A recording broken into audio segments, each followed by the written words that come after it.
प्रयासों के प्रति मैं हार्दिक कृतज्ञता ज्ञापित करता हूँ, क्योंकि उन्होंने बुद्ध धर्म को विश्व धर्म बनाया एवं परम पूज्य बोधिसत्व बाबा साहेब डॉक्टर भीमराव अम्बेडकर के प्रति मैं हार्दिक कृतज्ञता ज्ञापित करता हूँ, क्योंकि उन्होंने इस भारत की भूमि पर पुनः बौद्ध धर्म को स्थापित किया। एवं नमन करता हूँ उन संतों गुरुओं महापुरुषों को जिन्होंने अपना संपूर्ण जीवन हमारे समाज के लिए त्याग कर हमारे समाज के विकास उत्थान एवं उन्नति के विषय में सोचा।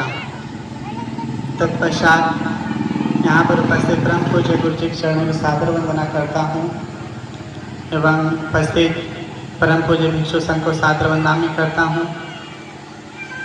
आप सभी उपासक उपासिकाओं के प्रति मंगल कामना, क्योंकि आज का दिन बहुत ही ऐतिहासिक है और इस दिन की महत्वता को आप सभी लोग जानते हैं। आज परम पूज्य भंते जी के नेतृत्व में आपके इस जिले में, आपके इस गांव में एक बहुत ही भव्य बुद्ध विहार बनकर के तैयार हुआ एवं साथ ही भगवान बुद्ध एवं बाबा साहेब की मूर्तियों का अनावरण भी हुआ।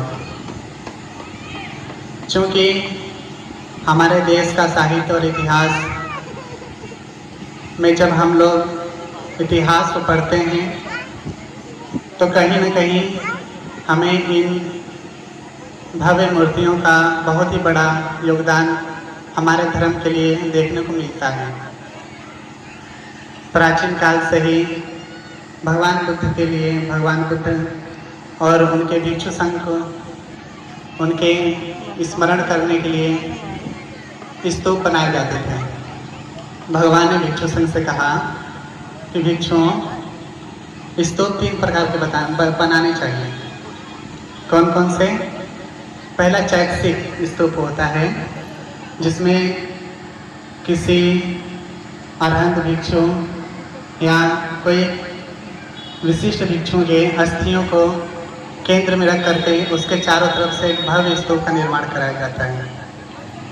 दूसरा भगवान कहते हैं कि पारभौगिक होता है। पारभौगिक स्तूप कैसा होता है? पारभौगिक स्तूप भिक्षुओं द्वारा उपयोग में लाई गई वस्तुएं जैसे पात्र, संघाटी, उनके द्वारा दैनिक जीवन में जो भी वस्तुएं उपयोग में लाई जाती थी उसके ऊपर स्तूप बनाए जाते थे। और तीसरा स्तूप भगवान कहते हैं उद्देशिक रूप से बनाया जाता है। उद्देशिक रूप कैसे? कि किसी मनोकामना की पूर्ति हेतु, किसी उद्देश्य की पूर्ति हेतु जो स्तूप बनाए जाते थे उसे उद्देशिक स्तूप कहते हैं।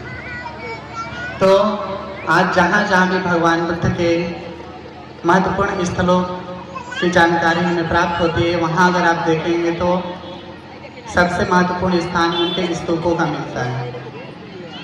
क्योंकि स्तूप जो है कि सदियों पहले बनाए गए, लेकिन अगर हमें स्तूप कहीं मिलते हैं तो इस बात की जानकारी होती है कि वहाँ पर तथागत बुद्ध एवं उनसे संबंधित भिक्षु एवं उनसे संबंधित उपासक उपासिकाओं का एक महत्वपूर्ण स्थल रहा होगा। और इसी प्रकार मूर्तियाँ भी मिलती हैं, तो ऐसा स्पष्ट होता है कि वह मूर्तियाँ उस बात के प्रमाण करती हैं कि यह तथागत बुद्ध के और उनसे संबंधित लोगों का एक महत्वपूर्ण स्थल है।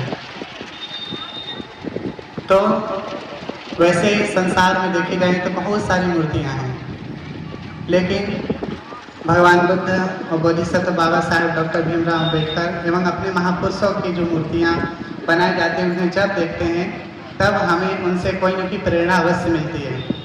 एक बार भगवान ने भिक्षुओं से कहा, भिक्षुओं 4 लोग के स्तूप बनाने चाहिए, और इसलिए स्तूप बनाने चाहिए क्योंकि जो भी कोई व्यक्ति आता है और उस स्तूप को देखता है तो वह अपने मन में सोचता है कि यह स्तूप परम पूज्य भिक्षु संघ का है या तथागत गौतम बुद्ध का है, और यह जब देखता है तो उसके मन में श्रद्धा उत्पन्न होती है, और श्रद्धा उत्पन्न होती है तो वह जिनका स्तूप है उनके जीवन को याद करता है, उनके संस्मरणों को याद करता है और उनके जीवन से कुछ न कुछ सीखने की प्रेरणा ग्रहण करता है। उसी प्रकार मूर्तियाँ हमें वही प्रेरणा देती हैं। अगर कोई भी व्यक्ति इस बुद्ध विहार में आएगा तो कभी भगवान बुद्ध की मूर्ति को देखेगा, बाबा साहेब की मूर्ति को देखेगा, तो वह उनसे कुछ न कुछ सीखना चाहेगा, उनके प्रति श्रद्धा उत्पन्न करेगा और उनके जीवन से ऐसी बहुत सारी चीज़ें जो है कि सीख लेगा या प्रेरणा ग्रहण करेगा, जो कि उसके जीवन में एक महत्वपूर्ण परिवर्तन ला सकती है। तो बंधुओं, आज परम पूज्य भंते जी ने आप लोग के गांव में, आप लोग के जिले में ऐसा ऐतिहासिक कार्य कर दिया है। कहा जा सकता है कि मनुष्य का जीवन 100 वर्षों से अधिक नहीं हो सकता, और इस अनिश्चितकालीन जीवन के उपरांत यह शरीर तो 100 वर्षों से अधिक नहीं रहेगा, लेकिन ये जो आपके सामने बुद्ध विहार दिखाई दे रहा है और ये जो मूर्तियाँ दिखाई दे रही हैं, वह निश्चित रूप से 100 वर्षों से अधिक दिनों तक रहने वाली हैं। और उसके पश्चात आने वाली पीढ़ी में या हमारे भविष्य में जो भी कोई व्यक्ति या जो भी कोई बच्चा इस जगह आएगा तो वह इस जगह के बारे में जानकारियाँ प्राप्त करेगा और वह भंते जी को अवश्य याद करेगा। तो इस ऐतिहासिक दिन पर एक घटना है, उस घटना को आकर के मैं अपनी बातों को विराम देना चाहूँगा। एक राजा उदयन का नाम आप लोगों ने सुना होगा। राजा उदयन बहुत ही प्रतिभाशाली, बहुत ही बलवान, बहुत ही शक्तिशाली एक राजा हुए, और उन राजा का एक बहुत ही एक विशिष्ट घोड़ा था, और वह राजा उस घोड़े से इतना प्यार करते कि वह जब भी खाना खाते या कहीं जाते बाहर या कोई भी कार्य करते तो उस घोड़े को देखते हुए अपने कार्य को करते थे। एक दिन अचानक क्या हुआ कि वह घोड़ा लंगड़ा लंगड़ा करके चलने लगा, और उस घोड़े को लंगड़ाते हुए देख करके राजा के मन में बहुत ही घबराहट होने लगी, क्योंकि वह घोड़ा उस समय उस राज्य में बहुत ही उच्च कोटि का घोड़ा माना जाता था। वह जब उस घोड़े से जितने युद्ध किए गए वह सभी युद्ध जीते गए, और वह उस प्रतिभाशाली घोड़ा की आप लोग कीमत इतना समझ लीजिए कि उस समय के 1 करोड़ रुपए के बराबर थी। तो आप लोग उसकी कीमत आज के समय से लगा सकते हैं कि वह उस घोड़े की कीमत कितनी थी। तो वह घोड़ा लंगड़ा लंगड़ा करके चलने लगा। ऐसे कई दिनों तक वह लंगड़ाता रहा, राजा बहुत परेशान होता रहा। एक बार वह भगवान बुद्ध के पास गया और उनके बुद्ध विहार और भिक्षु सब लोगों से पूछा कि राजन, आपका मन बहुत ही विचलित दिखाई दे रहा है, चिंतित दिखाई दे रहा है, ऐसी क्या बात है? तो राजा ने कहा कि भंते, हमारा जो घोड़ा था वो बहुत लंगड़ा लंगड़ा करके चलने लगा। तो भंते लोगों ने कहा कि उस घोड़े के सारथी को बदल दीजिए। पता है क्यों कहा?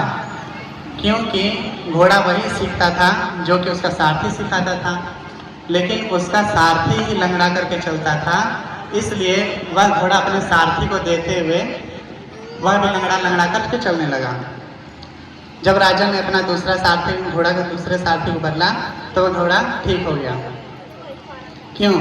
क्योंकि उस घोड़े के जो आदर्श वह जिससे कुछ सीखता था, वह खुद जब स्वयं लंगड़ा था तो घोड़ा भी लंगड़ा करके ही चलता था, लेकिन जब उसके आदर्श को बदला गया, उसके सारथी को बदला गया, तो घोड़े ने जो जो अपने सारथी से सीखा वह उसी प्रकार अपने कार्य को करने लगा।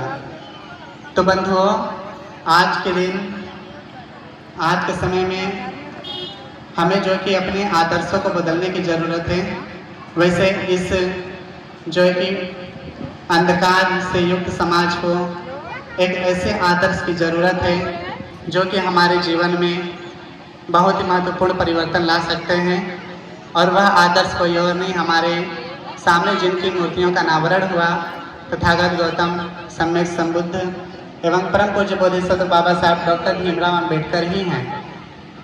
तो इस बात को ध्यान में रखना चाहिए कि हमारे आदर्श जो है कि जब इतने बड़े महापुरुष हो सकते हैं तो हमें उनके जो है कि उनके द्वारा बताए हुए मार्गों पर चलना चाहिए और उनके द्वारा जिस प्रकार हमारे समाज को अंधकार से निकाल करके ज्ञान के रास्ते पर लाने का कार्य करने को कहा गया वह हमें अवश्य करना चाहिए। तो मैं ज़्यादा कुछ न बोलते हुए मैं अपनी वाणी को विराम देता हूँ तथा आप सभी लोग को धन्यवाद।